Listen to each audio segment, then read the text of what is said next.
Welcome to the part 2 of the video. आइए चलते हैं पाइचान के अंदर और लिखते हैं अपना कोड। सबसे पहले हम अपना एक मैसेज प्रिंट करवा लेते हैं। प्रिंट यहाँ पे लिखा हमने थोड़ा सा ऐसे, welcome to Apple store of Sumit. ठीक है, तो अपना एक अच्छा आइडिया रहता है कि जब भी आप कोई लाइन ऑफ कोड लिखें तो उसको एक बार चला के भी देख लो। तो इसको हम चला के देख लेते हैं। तो हमें लिख के आ गया, देखो, welcome to the Apple store. तो दोस्तों ये पाइचार्ट को मैंने इस तरह से कॉन्फ़िगर किया है। तो यहाँ पे कोड लिखेंगे, उसका आउटपुट यहाँ पे है और रन बटन हमारा यहाँ टॉप पे है। ठीक है, क्लियर कर लेते हैं स्क्रीन को। तो ये मैसेज तो हमने प्रिंट करा लिया दोस्तों। अब अगला स्टेप क्या है वो देखते हैं। तो सुमित अपने स्टोर पे आता है मॉर्निंग पे और यहाँ पे एक मैसेज हम प्रिंट कराएंगे सुमित के लिए। Apple APPLE apple underscore stock is equal to, हम यहाँ से इनपुट एक अपना फंक्शन चलाएंगे और यहाँ पे लिखेंगे enter the current stock of apples. ठीक है, इनपुट तो हमने ले लिया है पर ये स्ट्रिंग फॉर्म में इनपुट लिया है और हमारा प्रोग्राम आगे चलेगा नहीं। तो इसको हमें क्या करना पड़ेगा, इसको हमने टाइप कास्ट करना पड़ेगा। अगर आपने हमारा पुराना वीडियो देखा होगा तो टाइप कास्टिंग की मैंने बात की है। अगर आपने नहीं देखा है वो वीडियो तो प्लीज़ जाके देखिए। ठीक है, तो हमने जो यूज़र से इनपुट लिया नंबर्स में, उसको इंटीजर में कन्वर्ट कराएंगे। और अच्छा आइडिया रहेगा कि हम अभी ही इसको प्रिंट करा के भी देख लें एक बार कि हमारा जो यूज़र हमें इनपुट दे रहा है वो एक्चुअली इनपुट हमारा लिया जा भी रहा है कि नहीं। ठीक है, आइए चला के देखते हैं एक बार। और ये देखो, enter the current stock of Apple, मैंने डाला 23 और हमारा 23 लिख के आ गया। मतलब यहाँ तक प्रोग्राम हमारा सही चल रहा है। ऐसा मान लेते हैं कि 23 एप्पल्स सुमित के स्टोर के लिए काफ़ी नहीं है। तो हम एक मैसेज प्रिंट कराएंगे सुमित को कि you are running low on apples. इसको भी प्रिंट करा के देख लेते हैं, कोई एरर नहीं आया है। ठीक है, तो हमने मान लीजिए 23 एप्पल्स दोबारा डाले तो मैसेज आ गया 23 you are running low on stock, buy more. तो दोस्तों अब आगे सुमित को क्या करना है, सुमित जाएगा मार्केट और वहाँ पे प्राइस पता करेगा। तो जो मार्केट प्राइस चल रहा है वो हम वेरिएबल में इसको स्टोर करा लेते हैं। तो सबसे पहले हम अपना लिखते हैं इनपुट फंक्शन, इनपुट, और यहाँ पे मैसेज कराते हैं enter the price of Apple APPLE today. Apple की जो प्राइस है वो इंटीजर में हो सकती है, फ्लोट में भी हो सकती है। हमें ये भी ध्यान रखना है कि प्राइस जो है, मान लीजिए 10 रुपये 50 पैसे है, 11 रुपये 50 पैसे है, तो उस बात को कंसिडर करते हुए सबसे पहले तो हम इसको एक वेरिएबल में स्टोर करा लेते हैं। इस मार्केट अंडरस्कोर प्राइस, इस वेरिएबल में हमने स्टोर करा लिया। इसको टाइपकास्ट कराएंगे फ्लोट में। और एक बार और चलो प्रिंट करा के देख लेते हैं कि हमारा मार्केट प्राइस सही से आ रहा है कि नहीं। प्रिंट यहाँ पे हमने लिख दिया। चलिए अपना प्रोग्राम दोबारा चला के देखते हैं। All right, current stock Apple का मान लीजिए हम डाल दिए 33 प्रिंट होके आ गया। और आज मार्केट में वैल्यू है प्राइस की 12 रुपये 50 पैसे। ठीक है, तो 12 रुपये 50 पैसे लिख के भी आ गए। अब हम सुमित से ये लिखवाएंगे कि वो कितने एप्पल्स खरीदना चाहता है। एप्पल बॉट एक वेरिएबल है और इसको इंटीजर में कन्वर्ट कराएंगे हम। इनपुट लेंगे, ठीक है, कोलन लगाएंगे, यहाँ यूज़र इंटर करेगा और जैसा कि हम कराते आए हैं इसको प्रिंट भी करा लेंगे। सॉरी, प्रिंट देखिए कैपिटल में नहीं होता है, प्रिंट फंक्शन हमेशा स्मॉल लेटर्स में लिखा जाता है। Apple bought, APP apples bought. ठीक है, चलिए एक बार और प्रोग्राम चला के देखते हैं। मान लीजिए सुमित ने देखा 40 एप्पल्स उसके पास हैं। मैसेज आ गया कि low on stock, buy more. Apples की मार्केट प्राइस मान लो 13 रुपये 33 पैसे है, just for the fun of it. Enter the number of apples purchased, मान लो सुमित ने 50 एप्पल खरीद लिए तो 50 नंबर प्रिंट होके आ गया। अब दोस्तों हमें क्या कराना है कि एप्पल जब हमने खरीद लिए हैं तो टोटल यूनिट्स और टोटल प्राइस को प्रिंट कराना है। हमारा जो एप्पल स्टॉक है, एप्पल स्टॉक जो है, इसमें प्लस कर देंगे हम अपना एप्पल बॉट। एप्पल जो हमारे पास पहले था और जब खरीदे हैं उसको प्लस कर देंगे और इसको एक वेरिएबल में ले लेंगे और इस वेरिएबल का हम नाम रख देंगे दोस्तों न्यू स्टॉक। ठीक है, न्यू अंडरस्कोर स्टॉक। देखिए ये बहुत अच्छा तरीका है अंडरस्कोर लगा के लिखने का। ऑफ कोर्स यहाँ पे टाइपकास्ट करने की ज़रूरत नहीं है, ये कोई स्ट्रिंग हम नहीं ले रहे हैं। तो न्यू स्टॉक हो गया और यहाँ पे हम एक और वेरिएबल बना देंगे जिसका नाम होगा न्यू प्राइस। न्यू प्राइस में हो जाएगा न्यू स्टॉक मल्टीप्लाइड बाई, देखो अर्थमेटिक ऑपरेटर्स का यूज़ कर रहे हैं, मल्टीप्लाइड बाई मार्केट प्राइस। जितने एप्पल्स हमारे पास पहले थे एप्पल स्टॉक और एप्पल्स बॉट को प्लस कर लिया है तो हमारे पास न्यू स्टॉक आ गया है और न्यू स्टॉक को हमने मार्केट प्राइस से, इस वाले मार्केट प्राइस से मल्टीप्लाई कर दिया है यहाँ पे। ठीक है, तो आई होप यहाँ तक आपको सब कुछ क्लियर होगा। करंट स्टॉक हमने प्रिंट करा लिया है। ठीक है, स्टॉक लेस है तो मार्केट में हम चले गए हैं और हमारा काम है अब ये प्रिंट कराना। हम यहाँ पे हैं, स्टेप नंबर 1 हो गया है, स्टेप नंबर 2 हो गया है, स्टेप नंबर 3 पे हम हैं कि हमें रिपोर्ट कराना है कि कितना यूनिट बचा और कितना प्राइस है। तो आइए करते हैं। अब हमें सिंपली प्रिंट कराना है। प्रिंट क्या कराना है, यहाँ पे प्रिंट कराना है करंट यूनिट्स एप्पल के प्रिंट कराने हैं और कॉमा लगा के हम कर देंगे न्यू स्टॉक। ठीक है, न्यू स्टॉक और यहाँ पे प्रिंट कराएंगे। अभी तक हमारे पास जो है करंट प्राइस, यहाँ पे कॉमा लगाएंगे और न्यू प्राइस हम प्रिंट करा देंगे। ठीक है, यहाँ तक प्रोग्राम चला के देख लेते हैं दोस्तों। हमारे पास 5 एप्पल्स थे, प्राइस एप्पल का पता किया तो 10 रुपये का एक एप्पल, हमने 10 एंटर कर दिया। हमने मान लो 5 एप्पल और ख़रीद लिए तो हमारे पास अब एप्पल हो गए 10 और करंट प्राइस हो गई 100। ठीक है, अब जब भी दोस्तों आपको ये लिख के आए पाई चार्ट में process finished with exit code 0, इसका मतलब आपका प्रोग्राम सक्सेसफुली चल चुका है। इस स्टेज पे हम हैं। ठीक है, हमने रिपोर्ट भी करा लिया, हमने एक्चुअली हम अब इस स्टेज पे आ चुके हैं मित्रों।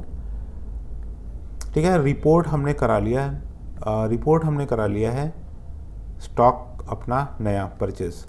अब मान लो इसका दोस्त रवि, इसका नाम रवि है, अब मान लो वो जितने भी एप्पल्स खरीदता है उसका टोटल प्राइस अगर 100 रुपये से ज़्यादा है तो हम सुमित अपने दोस्त को 10% डिस्काउंट देगा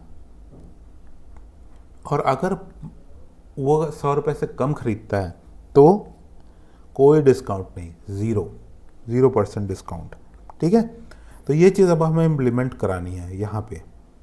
ठीक है, तो आइए देखते हैं ये कैसे इम्प्लीमेंट होगी। अब दोस्तों यहाँ पे हम एक और वेरिएबल बनाएंगे। चलिए उस वेरिएबल का नाम रखते हैं हमने सेल यूनिट।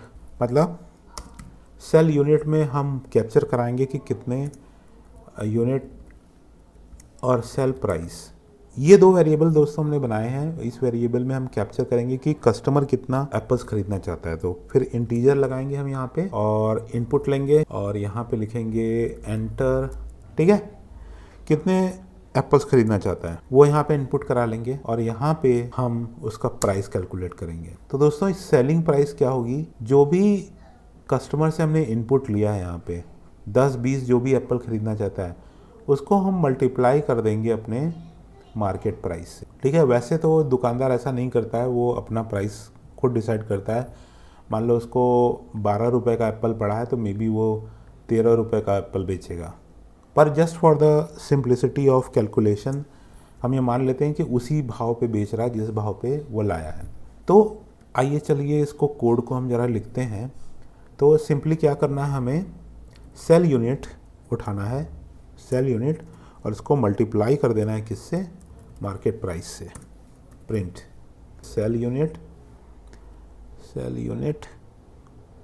और सेल प्राइस। क्विकली चेक करना बहुत ज़रूरी है दोस्तों अपने कोड को। हर स्टेप जो आप मेजर कंप्लीट कर लें तो अपने कोड को चेक ज़रूर करें चला के। आइए एक बार और चलाते हैं। ओह, एरर आ गया, क्यों आया है ये भी देख लेते हैं। इनपुट एंटर, ऑल राइट, यहाँ पे मैंने ब्रैकेट बंद नहीं किया है, आपको हर चीज़ मैच करानी पड़ेगी भाई। देखो अब ये कोड बिल्कुल सही हो गया। जब भी प्रोग्राम चलाओगे एरर तो आएगा। ठीक है, 20 मान लो 5 एप्पल्स थे सुमित के पास और वो गया, प्राइस मार्केट में 10 का था, 5 उसने ख़रीद लिए। ठीक है, अब उसका दोस्त आया रवि ने कहा कि भाई तेरे पास 10 एप्पल हैं तो मेरे को 3 एप्पल दे दे भाई।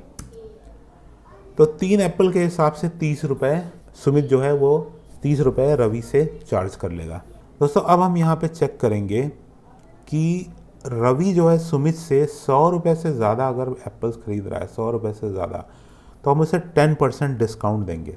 ठीक है, तो कस्टमर भी हमारा खुश हो जाएगा, भाई उसको डिस्काउंट मिल गया।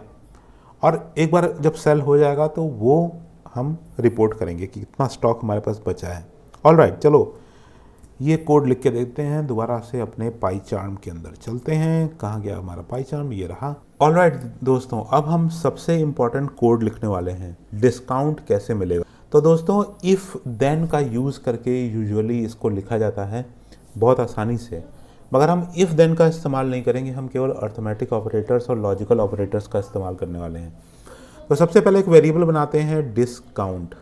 सेल प्राइस जो हमारा है, सेल प्राइस, ये हम उठाएंगे और हम इसको चेक करेंगे कि अगर सेल प्राइस ग्रेटर देन और इक्वल टू 100 रुपये भी होगा तो भी हम 10% डिस्काउंट दे देंगे, और 100 रुपये से ज़्यादा होगा तो हम देंगे ही देंगे डिस्काउंट। ठीक है, अब हम इसको क्या करेंगे, हम इसको एक मल्टीप्लाई कर देंगे। कितने का, कितने परसेंट डिस्काउंट दे रहे हैं, 10%, 0.1 का। सुमित ने यहाँ पे परचेस किए हैं 100 रुपीज़ के एप्पल्स, तो 100 रुपीज़ का 10% कैसे निकालोगे, 100% into 10 divided by 100, 10 divided by 100 को हम कैसे लिख सकते हैं,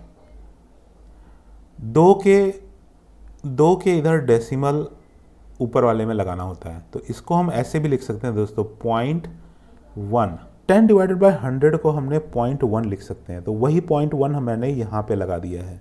अब इसको मल्टीप्लाई कर देंगे हम सेल यूनिट से। ठीक है, तो ये पूरा 10% निकल के आ जाएगा। तो दोस्तों आइए इस कोड को ना बहुत अच्छे से समझते हैं कि हुआ क्या है यहाँ पे। तो दोस्तों हम ये कंडीशन इवेल्युएट करना चाह रहे हैं, तो सेलिंग प्राइस अगर ग्रेटर देन इक्वल होगा 100 के, तो ये जो ब्रैकेट के अंदर लिखा हुआ है सेलिंग प्राइस ग्रेटर देन, इसकी कंडीशन इवेल्युएट होगी ट्रू, और ट्रू को कंप्यूटर लैंग्वेज में कहते हैं 1। ठीक है, इसकी अगर वैल्यू फॉल्स होगी, मान लो इवेल्युएट होके आती है फॉल्स, उसने 100 रुपये से कम का ख़रीदा है, तो इसका आंसर आएगा 0। ठीक है, फिर नेक्स्ट स्टेप क्या है कि ये कंडीशन को मल्टीप्लाई कर देना है 0.1 से। तो यहाँ पे जब हम मल्टीप्लाई करेंगे इसको 0.1 से, ठीक है, तो किसी भी नंबर को उसी नंबर से मल्टीप्लाई करेंगे तो वही नंबर आ जाता है, तो मतलब 0.1 ही आ जाएगा यहाँ पे। ठीक है, और अगर इसकी कंडीशन फॉल्स है तो फॉल्स 0 को अगर आप 0.1 से मल्टीप्लाई करेंगे तो इसका आंसर इस बार आएगा 0। आई होप ये चीज़ आपको क्लियर है। तो यहाँ तक, यहाँ से लेकर दोस्तों, यहाँ से लेकर पूरा यहाँ तक हमने डिस्काउंट मिलेगा कि नहीं मिलेगा ये डिसाइड किया है, और डिस्काउंट जो भी इसका आंसर आएगा उसको सेलिंग यूनिट से हमें मल्टीप्लाई कर देना है। तो ये बहुत ही इंटेलिजेंट कोड है दोस्तों, थोड़ा दिमाग लगा के समझने वाला कोड है दोस्तों ये, कि हमने यहाँ पे कैसे डिस्काउंट को कैलकुलेट किया है। ठीक है, चलो अब इस प्रोग्राम को चला के देख लेते हैं कि डिस्काउंट मिल भी रहा है कि नहीं। अब यहाँ पे हम प्रिंट कराएंगे डिस्काउंट कितना है, प्रिंट मैसेज प्रिंट कराते हैं, कस्टमर डिस्काउंट इक्वल्स टू कितने का डिस्काउंट है वो प्रिंट हो जाएगा। ठीक है, कॉमा लगा के डिस्काउंट को प्रिंट करा देंगे हम। ऑलराइट दोस्तों, तो डिस्काउंट की स्पेलिंग गलत थी, हमने डिस्काउंट की स्पेलिंग सही कर ली है। अब आइए अपने कोड को रन कराते हैं। दोस्तों यहाँ पे ध्यान दो, कस्टमर को 30 रुपीज़ देने हैं 3 एप्पल के, डिस्काउंट उसको कुछ भी नहीं मिला और हमारा प्रोसेस एग्जिट कर गया। आओ इसको दोबारा हायर नंबर से चला के देखते हैं जिसमें डिस्काउंट मिलेगा। ऑलराइट, सो कोड को एक बार और रन कराते हैं। तो दोस्तों कोड को एक बार और रन कराते हैं, इस बार हायर नंबर लेते हैं। चलो सुमित के पास 50 एप्पल्स थे, वो गया मार्केट में, उसे 10 रुपये का एक एप्पल मिल रहा था, उसने 50 एप्पल और ख़रीद लिए। अब सुमित के पास 1000 रुपये के एप्पल हो गए। ठीक है, और अब इसका दोस्त आया है, इसने कहा कि भाई मैं ना तुमसे 90 एप्पल्स ख़रीदूँगा, 90। अब इसको डिस्काउंट मिलना चाहिए दोस्तों, देखते हैं क्या करता है। ठीक है, तो आप देख सकते हो यहाँ पे कि इसको अब इस बार 9 रुपये का डिस्काउंट मिल रहा है 10% के हिसाब से। मतलब हमारा ये जो लॉजिक है, ये हमने जो लॉजिक लिखा था वो अच्छे से काम कर रहा है। 100 रुपये से कम है तो कोई डिस्काउंट नहीं, और 100 रुपये से ज़्यादा है तो 10% का डिस्काउंट मिल रहा है। ऑलराइट, यही हम चाहते थे करना, तो यहाँ पे हम ये अचीव कर चुके हैं। तो दोस्तों अब हमने क्या किया है, अब हम ये सारे चेक पॉइंट्स को क्लियर कर चुके हैं। अगर मैं आपको दिखाऊं तो हमने करंट स्टॉक प्रिंट करा लिया, स्टॉक लेस है तो मार्केट में जाके फिर से स्टॉक रिपोर्ट करा लिया जितने भी एप्पल्स सुमित ने ख़रीदे। फिर सुमित का दोस्त आया, हमने कंडीशन चेक करा ली कि 100 रुपये से ज़्यादा ख़रीद रहा है या 100 रुपये से कम ख़रीद रहा है। और अब हमारी लास्ट कंडीशन बची कि हमने स्टॉक को रिपोर्ट करेंगे कि ये सेल और परचेस करने के बाद हमारे पास अब कितना स्टॉक बचा है। ऑलराइट दोस्तों, तो अब हम एक वेरिएबल बनाएंगे जिसका नाम रहेगा फाइनल स्टॉक, और एक बनाएंगे फाइनल प्राइस। अब दोस्तों हमें क्या कराना है, फाइनल स्टॉक प्रिंट कराना है। तो फाइनल स्टॉक प्रिंट कराने के लिए क्या करना पड़ेगा, न्यू स्टॉक में से माइनस कर देना होगा अपना सेल यूनिट को माइनस कर देंगे तो न्यू स्टॉक हमारे पास आ जाएगा। और फाइनल प्राइस को प्रेस कराने के लिए फाइनल स्टॉक में से मल्टीप्लाई कर देंगे मार्केट प्राइस, ये मल्टीप्लाई कर देंगे दोस्तों। तो अब आ जाएगा हमारे पास फाइनल प्राइस और फाइनल यूनिट।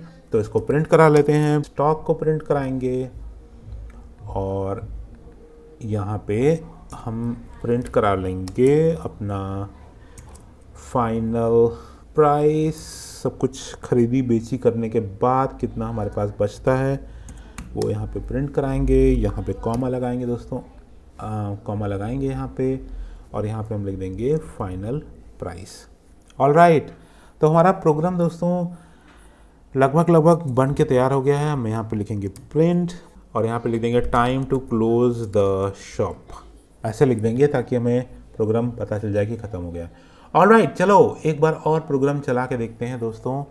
तो यहाँ पे हम आए और हमने कहा कि सुमित ने सुबह दुकान खोली, 5 एप्पल्स उसके पास थे। उसने देखा, उसको मैसेज आया कि स्टॉक लो है तुम्हारा और स्टॉक ख़रीदो। फिर वो मार्केट गया, मार्केट में उससे पता चला कि हमारे एक एप्पल 10 रुपये का मिल रहा है। उसने 10 रुपये के एप्पल खरीदे और उसने मान लो 5 एप्पल्स और ख़रीदे, तो उसको अब 10 एप्पल हो गए और 100 रुपये हो गए। उसका दोस्त आया, उसने 5 रुपये के एप्पल ख़रीदने की बात कही तो उसे कोई डिस्काउंट नहीं मिला, क्योंकि 5 रुपये के एप्पल 10 रुपये के हिसाब से 50 रुपये के हुए और कोई भी डिस्काउंट नहीं मिला। चलो एक बार और इसको चलाते हैं और इस बार एप्पल की अमाउंट ज़्यादा रखते हैं। मान लो सुमित ने जब दुकान खोली तो उसके पास थे 20 एप्पल्स थे। ठीक है, 12 रुपये 50 पैसे के हिसाब से उसने 100 एप्पल्स और ख़रीद लिए। तो टोटल उसके पास 120 एप्पल्स हो गए और 1500 रुपये इसकी प्राइस हो गई। उसका दोस्त आया, कहा कि भाई मेरे को ना 90 एप्पल्स तुम दे दो। इधर किया कि 90 एप्पल्स ख़रीदे रवि ने सुमित से, तो 90 रुपीज़, और उसको पैसे कितने पे करने पड़ेंगे, 90 रुपीज़ के हिसाब से सुमित को पे करने पड़ेंगे 1125 रुपये। ठीक है, और फाइनल सब कुछ होने के बाद, डिस्काउंट लगा के बेचने के बाद सुमित के पास 30 एप्पल्स बच जाएंगे और उन 30 एप्पल्स का प्राइस होगा 375 रुपये और time to close the shop ये लिख के आ जाएगा। तो हमारा प्रोग्राम बिल्कुल सही चल रहा है दोस्तों। तो दोस्तों ये प्रोग्राम मैंने आपके सामने लिखा है, सारा कुछ कोड आपके सामने लिखा है, पर इस कोड को अगर हम बहुत अच्छे तरह से ऑर्गेनाइज करेंगे और फिर रन कराएंगे तो दोस्तों ये कैसे दिखेगा वो मैं आपको दिखाना चाहता हूँ। तो दोस्तों अभी क्या है कि ये कोड हमने बहुत ही हैप्जर्डली लिखा है और अच्छा नहीं दिख रहा है। यहाँ पे इस सेक्शन में अगर आप देखोगे कोड बहुत ज़्यादा अच्छा नहीं दिख रहा है हमारा। तो हम चाहते हैं कि ये कोड अच्छे से दिखे और फॉर्मेटिंग के साथ दिखे थोड़ी, ताकि देखने में अच्छा लगे। तो हमें दोस्तों क्या करना होगा, आपको थोड़ा सा टाइम लगा के एक कोड को लिखना पड़ेगा अच्छे से कोड मैंने ऑलरेडी लिखा हुआ है, चलिए आपको दिखाता हूँ मैं। कैसे वो कोड लिखा है मैंने। तो यहाँ पे मैं जाता हूँ, न्यू फाइल कर लेता हूँ, फाइल का नाम लिखा देता हूँ फाइनल एप्पल स्टोर .py, ठीक है। और यहाँ पे कोड मैंने पेस्ट कर दिया। अब दोस्तों यहाँ पे थोड़ी फॉर्मेटिंग वगैरह मैंने लगा रखी है, मैं आपको दिखा देता हूँ क्या एक्चुअली इसमें डिफरेंस क्या है उस कोड से, और चला के भी मैं आपको अभी दिखाता हूँ। तो अगर मैं दिखाऊँ तो ये दोस्तों यहाँ पे जो ये // n है, ये एक्चुअली /n लिखोगे आप तो एक लाइन एंटर मारने के बराबर होता है ये, यानी कि कर्सर अगले लाइन में मूव हो जाता है। तो 2 बार हमने इसको लगाया है, ठीक है। यहाँ पे भी हमने थोड़ा सा मैसेज डिस्प्ले कराया है। जब एक बार सुमित एप्पल्स को ख़रीदेगा तो अपडेटिंग स्टॉक का मैसेज आएगा, फिर न्यू स्टॉक की प्राइस हमने प्रिंट कराई है, फिर कस्टमर जब आता है तो एक मैसेज यहाँ पे प्रिंट होके आएगा, कस्टमर परचेज कर रहा है। ऑल राइट, सो यहाँ पे लिख के आ रहा है वेलकम टू पाइपराइज Apple store, enter the current stock of apples. मान लीजिए हमने कर दिया कि हमारे पास भाई 50 एप्पल्स हैं, एंटर मारा मैंने, मैसेज लिख के आ गया कि you are running low on stock, buy more. Apple price market में मान लो 12 रुपये 50 पैसे है, ठीक है। और हमने कितने एप्पल ख़रीदे हैं वो मैंने मान लो 50 एप्पल और ख़रीद लिए हमने, तो हमारे पास हो गए 100 एप्पल और उनका प्राइस हो गया 1250 रुपये। अब हमारा कस्टमर हमारे पास आता है, कितने एप्पल ख़रीदना चाहता है वो हम डिटरमाइन करेंगे। चलो मान लो वो हमसे 15 एप्पल ख़रीदना चाहता है, एंटर किया तो 15 एप्पल्स के हिसाब से उसको 1.5 रुपये का डिस्काउंट मिलेगा, कस्टमर को 186 रुपये पे करने पड़ेंगे, ठीक है। इसको डिस्काउंट मिलेगा 1.5, उसको पे करना पड़ेगा 186। अब जितने एप्पल्स हमारे स्टॉक में बचे थे 100 में से निकल गए 15 एप्पल, तो हमारे पास बच गए 85 एप्पल, ठीक है। और हमारे पास जो 1250 रुपये थे, ठीक है, तो फाइनल स्टॉक प्राइस एप्पल्स घटने के बाद हमारी हो गई 1062 रुपये, ठीक है। इसमें दोस्तों आप बहुत सारा और भी लॉजिक इम्प्लीमेंट कर सकते हो। अभी हमने इफ़ देन और फंक्शंस नहीं पढ़े हैं, इस वजह से हमें इसमें दिक्कत आ रही है इस कोड को लिखने के लिए। बट इफ़ देन और फंक्शंस जब हम पढ़ लेंगे तो एक ही फंक्शन बना के उसको बार बार कॉल कर पाएंगे, तो इसको कोड को और एफिशिएंटली लिखा जा सकता है। पर दोस्तों आप बताइए कि ये कोड आपको देखने में कैसा लग रहा है, ठीक है। और ये कोड, अगर आपको ये सारा कोड चाहिए तो आप मुझे कमेंट बॉक्स में प्लीज़ डू कमेंट, और मैं आपको ये सारा कोड ज़रूर प्रोवाइड करा दूँगा। यहाँ पे दोस्तों हमने सक्सेसफुली इस स्टोर को इम्प्लीमेंट करा लिया है, ठीक है। ये देखो यहाँ पे हमने शुरुआत की थी और ये सारा कुछ हमने स्टेप बाय स्टेप सब कुछ हमने किया। पहले कोड लिखा, यहाँ पे गए, हमने रिपोर्ट कराया, फिर कस्टमर का डिस्काउंट चेक किया, फाइनल स्टॉक प्रिंट करा लिया। अब दोस्तों नेक्स्ट वीडियो में मैं बात करूंगा एक लॉजिकल ऑपरेटर्स की। लॉजिकल ऑपरेटर्स को हम किस तरह से इम्प्लीमेंट करेंगे कि मान लो हमारे पास एक एक टीनेजर बॉय है और वो सुपर हीरो बनना चाहता है, और सुपर हीरो बनने के लिए उसके अंदर कुछ क्वालिटीज़ चाहिए जिसकी वजह से वो सुपर हीरो बन पाएगा या नहीं। तो ये प्रोग्राम हम अगला लिखने पाएंगे और इसमें हम लॉजिकल ऑपरेटर्स का इस्तेमाल करके देखेंगे।